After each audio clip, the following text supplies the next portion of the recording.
Listo, ya empezamos a grabar. Adelante, Jennifer, con tu exposición. Bueno, profe, a mí me tocó los corredores de bolsa, ¿sí? Pues la definición como tal es que son intermediarios del mercado, siendo su principal función el corretaje de valores.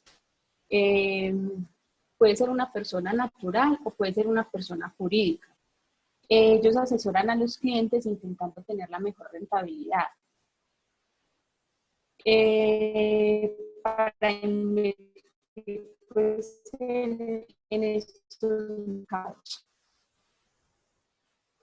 Los requisitos para ser un comisionista de Bolsa de Valores de Colombia, pues yo la puse de Colombia, es someter a la aprobación de su hoja de vida al Consejo Directivo de la Bolsa de Valores de Colombia y a la Superintendencia de Valores, haber realizado un curso o operación bursátil, ser presentado con una sociedad de comisionistas de bolsa.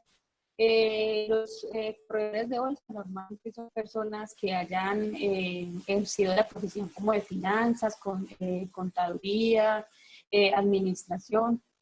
Los formularios que deben de llenar con el momento hacer pues, algún que tendrá con la corrección.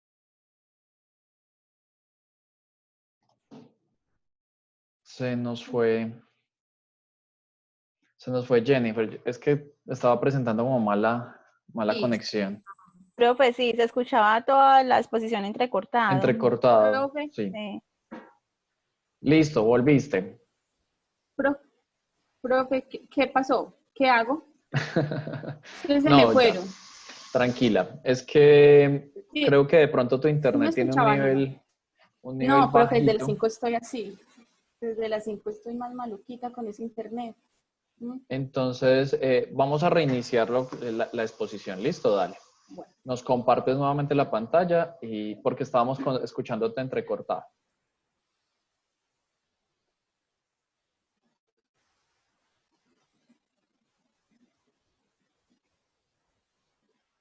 ahí ya aparece la habilitada. Sí, amiga, ya. Bueno, listo. Dicen que los corredores de bolsa son intermediarios del mercado.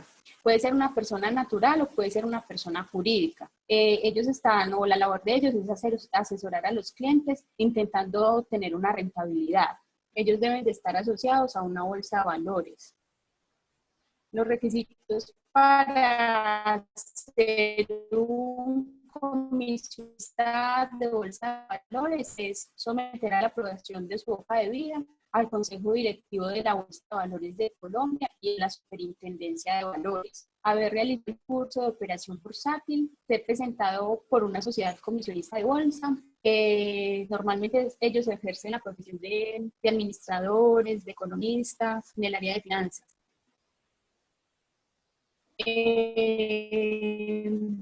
El formulario que ellos pues como diligencian en el momento de hacer algún tipo de venta, revisan los datos personales con la relación que tendrá pues con la corredora. Y No, está complicado. Gajes del internet.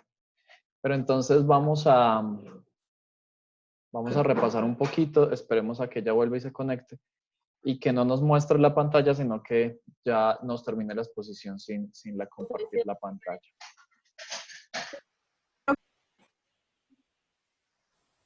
Creo que todavía está ahí hablándonos. Profe, es que ese internet ha estado súper malo. En las clases que yo he tenido estos días, malísimo. Jennifer, ¿nos escuchas? Profe, voy a intentar conectarlo. Sí, yo los escucho, no sé ustedes. No, pero entonces esperemos, no nos compartas la pantalla. Ya vimos pues como la diapositiva. Te agradezco que no la envíes, al finalizar la clase no la envías o ahorita en el intermedio. Yo se las comparto también a las otras dos niñas y termina la exposición así con la cámara solamente. ¿Listo? Ah, bueno. Y pues algo que me pareció, pues no sé si de pronto usted me pueda complementar, es la diferencia entre un corredor de bolsa y un broker. No sé cómo se pronunciará, broker. Y dice que los corredores de bolsa, perdón, son los que asesoran directamente a la compañía en la compra de acciones y bonos.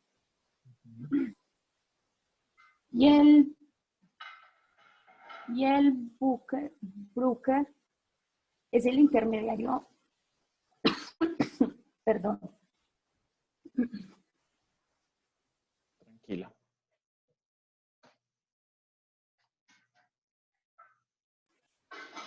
y el broker es el intermediario entre la empresa a través de las acciones y el mercado. Él es uno es el que lo asesora y el otro es el que, como el que le delegan qué va a hacer acerca de esas acciones. Un corredor de bolsa debe realizar un examen de aptitud para demostrar la solvencia patrimonial para registrarse en cualquier bolsa. Debe tener certificación, experiencia, credibilidad y rentabilidad. Ya, profesor, lo único que tengo. Bueno, entonces vamos a rescatar unas de las cositas que tú nos diste, algunas ideas. Primero, contestarte la pregunta. Es que los brokers son personas, bueno, o pueden ser empresas, que lo que hacen es intermediar en la bolsa. Entonces, recordemos un poco que hace 8 días hablábamos que la bolsa de valores es como un compra y venta de diferentes documentos. En este caso pueden ser bonos o acciones. Y cuando ahorita veamos los instrumentos financieros, pues vamos a ver un poquito más de los otros que se transan en la bolsa. Entonces, para ingresar a la bolsa y transar en la bolsa, no es tan fácil como lo veíamos en el video. No es que tú simplemente le compres la acción a la vecina de enfrente. Es un poco más complejo porque se requiere de corredores de bolsa o de empresas broker que hagan todo el ejercicio de compra y venta. Entonces, ¿cómo se hace? Ustedes deben inscribirse en la bolsa de valores o bueno, en este caso el corredor de bolsa, como decía Jennifer, se inscribe en la bolsa de valores de Colombia con unos requisitos. Ella nos planteaba que normalmente deben de ser economistas o financieros o personas que conozcan toda esta parte bursátil. Y después de esto, están los brokers, que son las personas que intermedian directamente en las transacciones de la bolsa.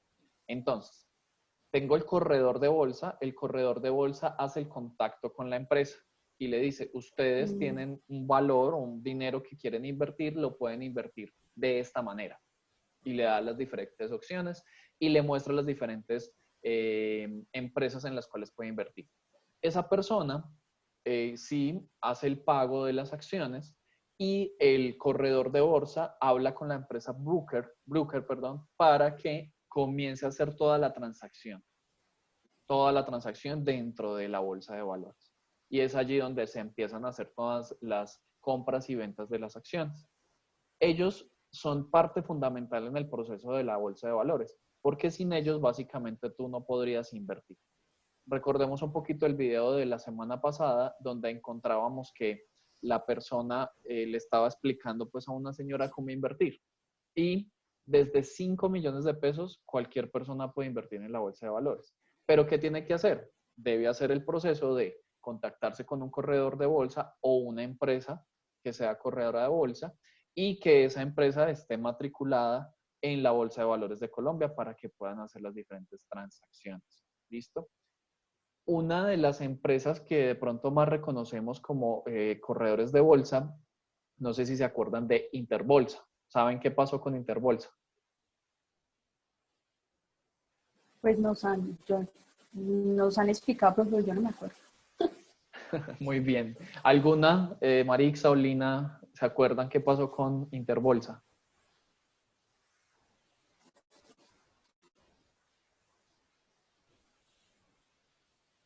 ¿No? Marcela no tiene audio. Marcela está hablando, pero no lo escucha. Sí. Profe, ¿me escucha ahí? Ahí la escuchamos. Ah, bueno. Profe, es que a nosotros sí nos habían hablado de eso, pero pues no recuerdo muy bien, pero creo que fue un desfalco que hubo, que inflaron unas cuentas que presentaban pues como unos valores que no eran reales. ¿Es eso? Ujú, exactamente, Ujú. eso fue lo que pasó con ellos. ¿Qué pasaba? Las personas, diferentes personas que tenían 5, 10 millones, 20 millones y no sabían qué hacer, pues fueron a Interbolsa y ellos les ofrecieron unas acciones. Y ellos inflaron el valor de lo que se veía en la bolsa de valores. Entonces ellos dijeron, no, mira, invierte en Ecopetrol, pero adicional a eso puedes invertir en esta empresa XYZ que está muy buena, que está dando una rentabilidad muy buena, etcétera, etcétera, etcétera. ¿Y eso qué produjo? Que las personas se volcaran a invertir en esa empresa. Pero esa empresa era de papel, terminó siendo una empresa fachada y ellos se quedaron con todos esos dineros de inversión y se fueron del país. Eso fue básicamente lo que sucedió en Interbolsa. Entonces, conocer el proceso se nos hace muy importante, y sobre todo en nuestra profesión, porque en algún momento cuando salgamos al ejercicio profesional, en algunas empresas creen que nosotros sabemos todo. Entonces, sabemos no sé, de hacer telas, de producción, pero también de nómina, tenemos que saber de tributaria. Y aparte de eso, algunos empresarios también quieren que nosotros sepamos sobre cómo invertir en la bolsa.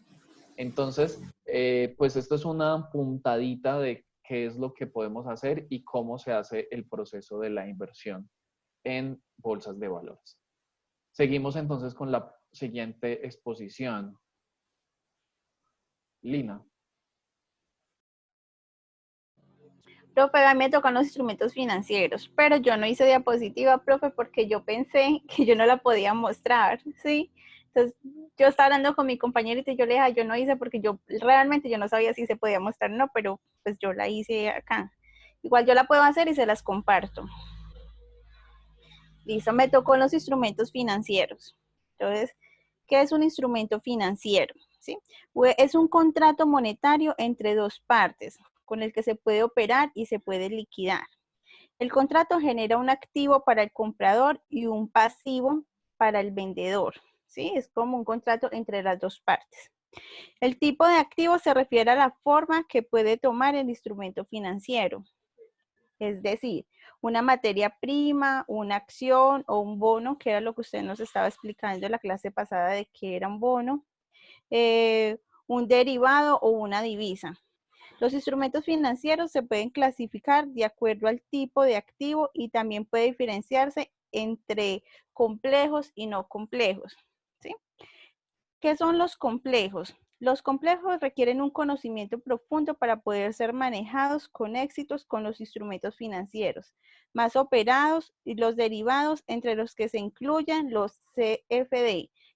¿Qué quiere decir eso? Son contratos entre las dos partes, que era lo que les estaba explicando yo ahora. Es Breadbet.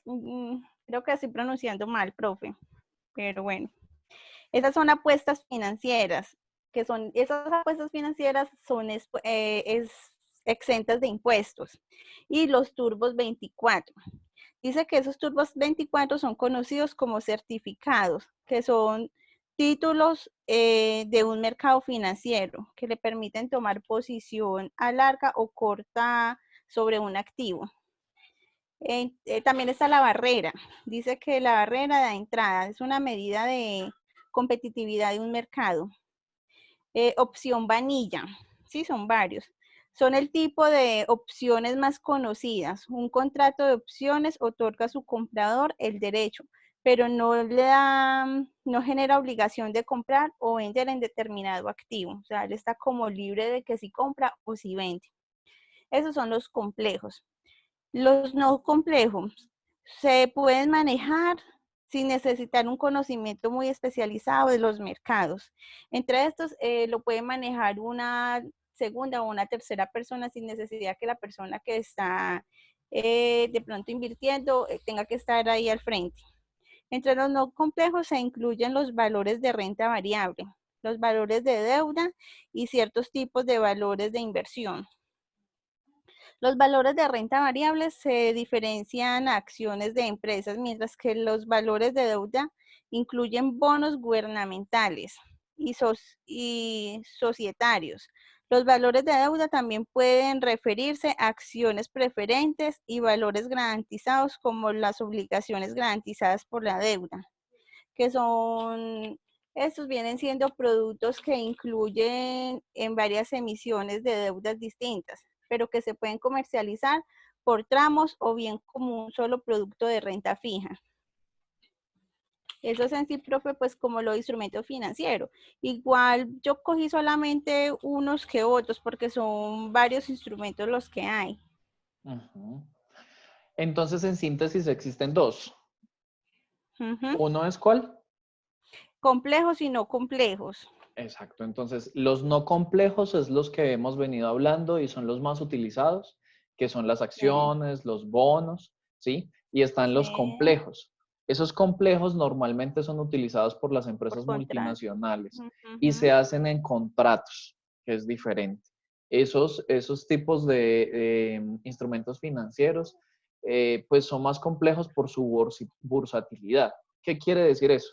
Quiere decir que suben y bajan constantemente su valor. Entonces, generan demasiado riesgo. Recordemos un poco en la semana pasada que hablábamos de que cada vez que haya riesgo elevado, también hay ganancias elevadas. Pero si yo tengo un riesgo bajo, pues no, obviamente el riesgo, las ganancias van a ser menores. Entonces, si Pero decidimos hacer, señora. no, profe, sino que es que yo voy a compartir algo. Nosotros nos empezamos a invertir con una bolsa de valores, eso fue hace como un año y medio, ¿sí? Es una bolsa de valores de Londres. Nosotros estamos entre los no complejos, que era lo que usted nos explicaba. No es, o sea, lo que yo les decía ahorita que lo podía manejar una segunda o una tercera persona, me parece que no, profe, porque uno tiene que estar muy pendiente, que era lo que lo decían cuando eso eran como apuestas, ¿sí? Y uno empezaba a comprar como apuestas, entonces uno tenía que estar pendiente cuando subían, cuando bajaban. Habían días que ganábamos y otros días que perdíamos lo que ya habíamos ganado. Entonces, pues tan bueno, no es que sea. Y a la vez sí es bueno, pero uno tiene que estar es ahí como pendiente a toda hora de que uno no va a tener pérdida o saber cómo invertir ¿En qué momento invertir y en qué momento no? y en qué momento no, sí. Y eso va a depender muchísimo de las situaciones económicas mundiales. Por Sí, ejemplo, en este momento todas las bolsas a nivel mundial están tendencia a la baja. baja, Algunas se sí. están recuperando, pero pues con toda esta situación hay algo que se llama incertidumbre. Y no sé si ustedes recuerdan un poquito que hablábamos de eso la clase anterior. La incertidumbre económica hace que las empresas tengan pérdidas mayúsculas en la parte de inversión cuando hacen inversiones en bolsa. Porque aunque no es dinero físico, sí es dinero virtual. Y ese dinero virtual se ve afectado solo con el anuncio de que Donald Trump, por ejemplo, movió barcos a Venezuela. Entonces, Ujú. eso genera expectativa de guerra. Y si hay expectativa de guerra, entonces yo prefiero no invertir. ¿Qué hacen las personas? Recogen todo su dinero.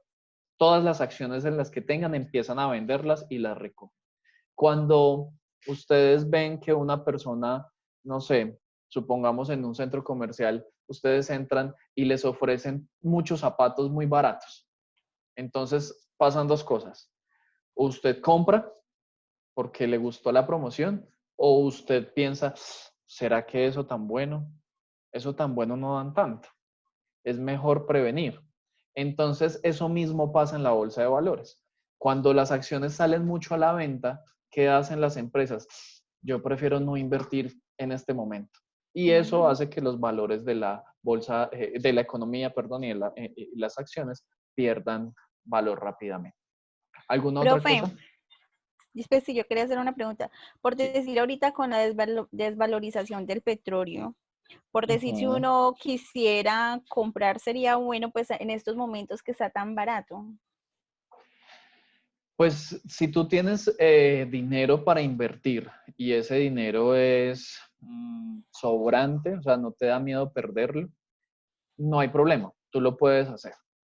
Eh, pero tienes que mirar cómo compras. Hoy vamos a ver la tasa de cambio y la tasa de cambio influye muchísimo a la hora de comprar acciones. ¿Por qué? Porque normalmente de manera internacional siempre se compra en dólares. Entonces, Sí. hoy comprar en dólares, que está otra vez a 4.000 Alto. pesos, Ujú. hace que sea muy complicado invertir porque yo tengo que sacar muchos más pesos, ¿cierto? Pero a futuro, la economía pues tiende a crecer. El inconveniente hoy es que no sabemos qué va a pasar y cuándo se va a recuperar la economía. Diferente a otras situaciones, por ejemplo, en el 2008, la recesión que hubo en Estados Unidos fue una bomba inflacionaria de las casas. ¿Qué pasó en el 2008? Empezaron a construir muchísimo en Estados Unidos y empezaron a construir y a sacar créditos a la gente para que comprara sus casas. Entonces la gente empezó a adquirir créditos y empezó a hacer todo el proceso de compra. Pero llegó un punto en que las personas no tenían plata, no tenían cómo pagar los créditos que sacaron en los bancos. Y fueron tantos los créditos que dos de los bancos más importantes de Estados Unidos dijeron, no tenemos liquidez porque no nos han pagado. ¿Eso qué hizo? ¡Pah! Estalló la economía, porque como sabemos, el banco depende de las personas dependen de las empresas dependen del Estado, y eso es el círculo de la economía. Entonces, esa recesión en el 2008 hizo que las diferentes acciones bajaran en la bolsa de valores. Pero había una solución. ¿Y cuál era la solución? Inyectar recursos a la economía. Entonces, digamos que en ese momento tú hubieses invertido poco y posiblemente en unos 4 o 5 meses la recuperación económica iba a ser mucho mejor. Hoy en día no sabemos hasta cuándo vamos a estar confinados, no sabemos hasta cuándo va el coronavirus o cuándo se va a reactivar la economía. Entonces, invertir hoy implica que tú tengas un alto riesgo de perder tu dinero en el tiempo. ¿Por qué? Porque no sabemos cuándo se va a generar la recuperación de la economía. Eso Ya. es como el inconveniente. Ah, bueno, profe, gracias. Bueno, claro hasta ahí, ¿cierto? Sí. Listo, vamos a continuar entonces con Marixa. Profe, a mí como que me tocó lo mismo que a Marcela, a mí me tocó los tipos de instrumentos.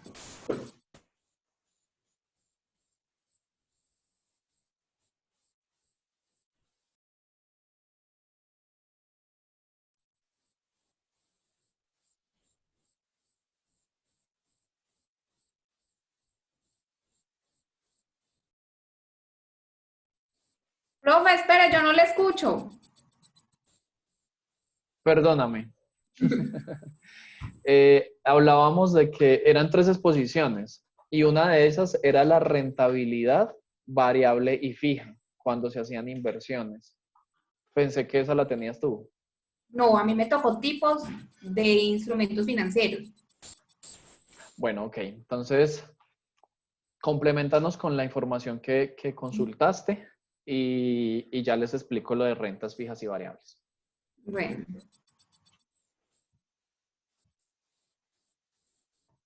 ¿Será que cierro? ¿Puedo cerrar la cámara para compartir la pantalla?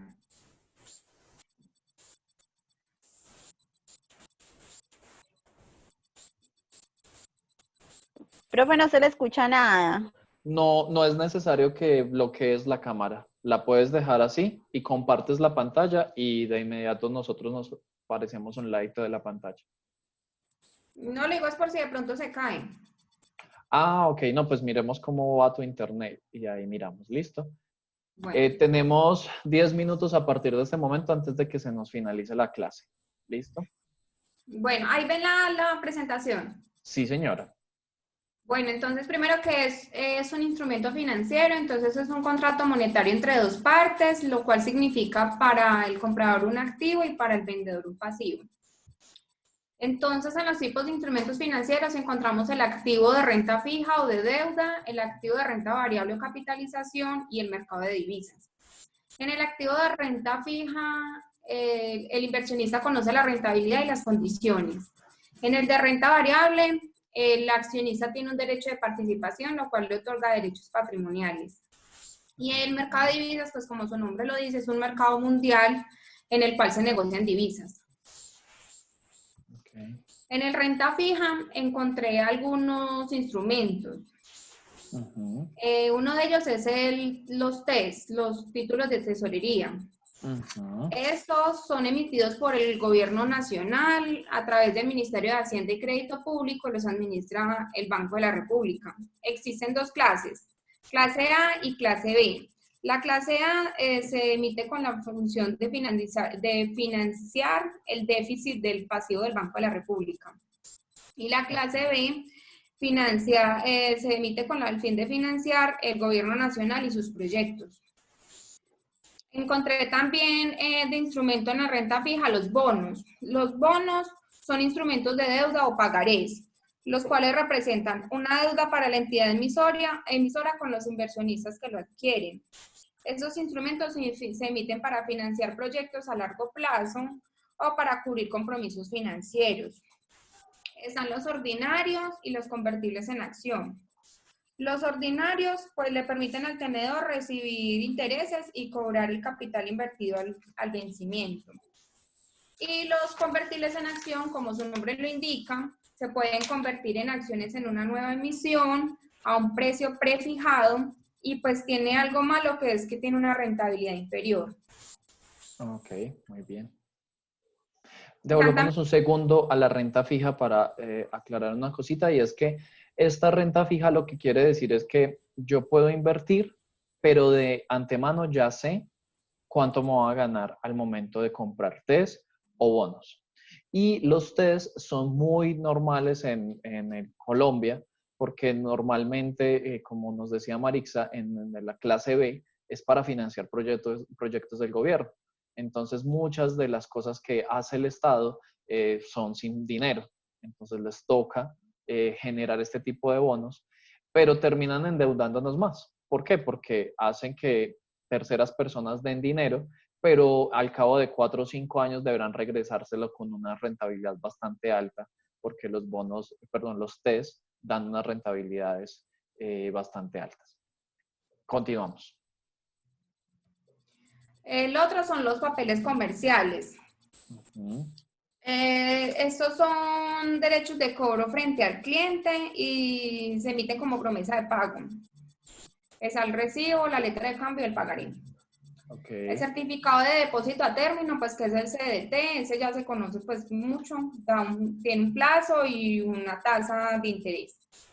Y la aceptación bancaria, que es una letra de cambio que el banco le cede un pago a un extranjero, un proveedor extranjero, y el cual el inversionista, el comprador del producto extranjero, se compromete a pagárselo al banco en un plazo de 3 a 6 meses, que es el tiempo en el que recibe la mercancía y se encarga de venderla. Ok, ¿cómo sería? Danos un ejemplo de ese, porfa. De una aceptación bancaria. Ajá, sí. Por ejemplo, yo soy una empresa que vende electrodomésticos que traigo desde Panamá.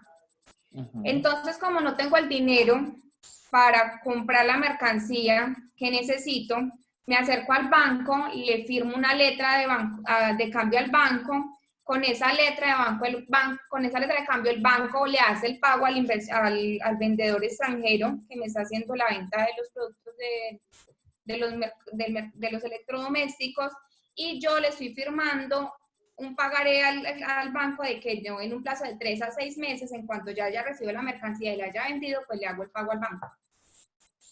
Perfecto. ¿Queda claro para todos? ¿Sí? Profe, con respecto a lo que dice Marisa, por decir, si él en esos 6 meses no vende la mercancía y no tienen para pagar el banco, entonces, ¿qué pasa? Marixa. Profe, usted. Pues Profe, quería no, saber si quizás Marixa sabe pues, la respuesta. no, pues la verdad es que en el banco donde yo trabajo no se maneja eso, entonces no sabría decirle. Yo me imagino que se procederán con otras cosas, como unos acuerdos de pago diferentes, pero no sé realmente cómo se maneja ahí. Ok, eso depende del clausulado cuando se haga la aceptación bancaria, porque dentro del clausulado de la aceptación bancaria nosotros podemos determinar los plazos para el pago, pero también unos intereses moratorios en el incumplimiento, o si toca pagarlo después, entonces establecer unos intereses y formas de pago posteriores en caso tal de que no se cumpla la aceptación. pero todo eso está dentro del clausulado de la aceptación. Entonces, posiblemente, pues hay varias opciones. Posiblemente le toque pagar igual a plazos diferidos en el tiempo, o se haga una multa y que él retorne el dinero más la multa. Eso también podría pasar. Bueno, sigue el de renta variable, que es el de las acciones. Espere, pues. Las acciones son un título de valor de carácter negociable que le permite al accionista ser dueño de una parte del patrimonio de la empresa que emitió las acciones. Existen las ordinarias, las privilegiadas y las preferentes. Entonces yo les traigo un cuadrito donde explica bien los derechos que tiene cada una de las acciones. Okay. Entonces, por ejemplo, en la ordinaria podemos ver que junto con todas las tres, pues tienen derecho a recibir sus dividendos, obviamente, pero en la preferencial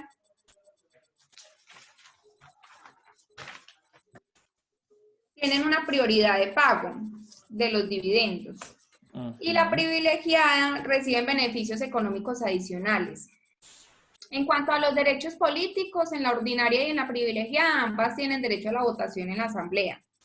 Pero en esta, la preferencial no tiene derecho a votación.